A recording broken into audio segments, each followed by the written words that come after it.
I feel that my life is a perfect example. The man behind me hasn't been able to breathe on his own since 1952. But that hasn't stopped him from living a great life. Keep watching. You'll see what I mean. Hello. My name is Paul Alexander, but they call me the man in the iron lung. Paul spends almost every moment of his day in an iron lung, which is the only thing that's keeping him alive. That's because he's paralyzed from the neck down, so without it, he can't breathe. The machine helps him breathe by using negative pressure to take air into his lungs. This is the full story of Paul. It all started when Paul caught the polio virus when he was just 6 years old, during one of the worst polio outbreaks in history. A time which feels all too familiar with today's coronavirus pandemic. People were wearing masks, offices, schools, and most of the world was shut down. What did it feel like when you first got polio? Well, I started feeling ill and plain. I ran inside to get Mom, and she turned and looked at me, and she said, "Oh my God, not my son." For the next 5 days, I lost everything. The ability to move, my legs would not hold me up, and then I couldn't breathe. He was at home under the care of his mom and dad, and they realized he wasn't breathing. They rushed him to the hospital, and the emergency room physician examined him and pronounced him dead.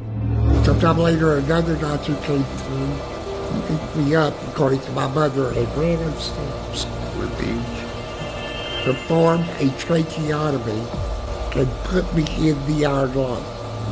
This would make anyone feel like giving up. But just wait. You'll see that that isn't the case.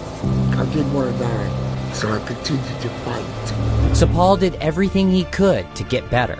He fought against polio every day. It was hard, painful, and tiring. But I never gave up, and I'm not going to.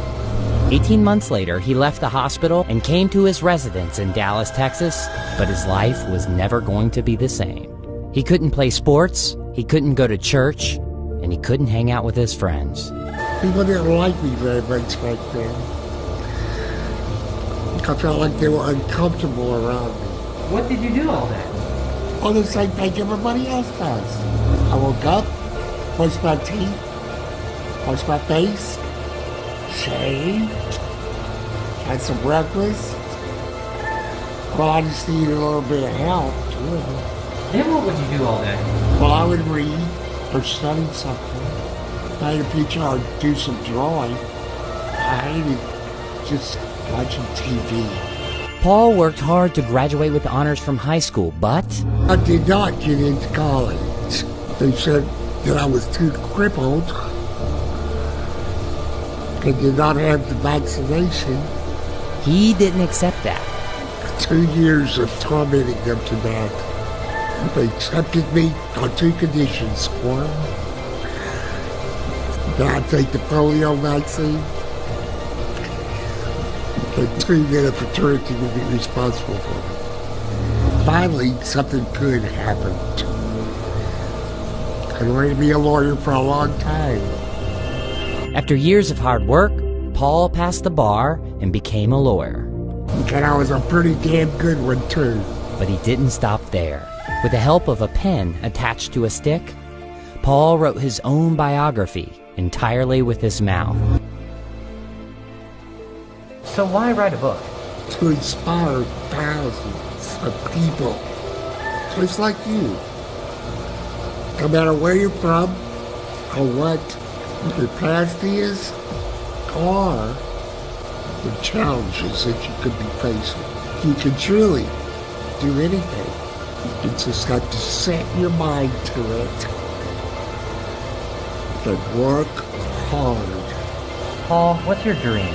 Do not let polio defeat me, but to defeat polio. Therefore, I wanted to accomplish the things I was told I couldn't accomplish, and to achieve the dreams I dreamed. Paul may have an iron lung, but he has a golden soul and a diamond heart.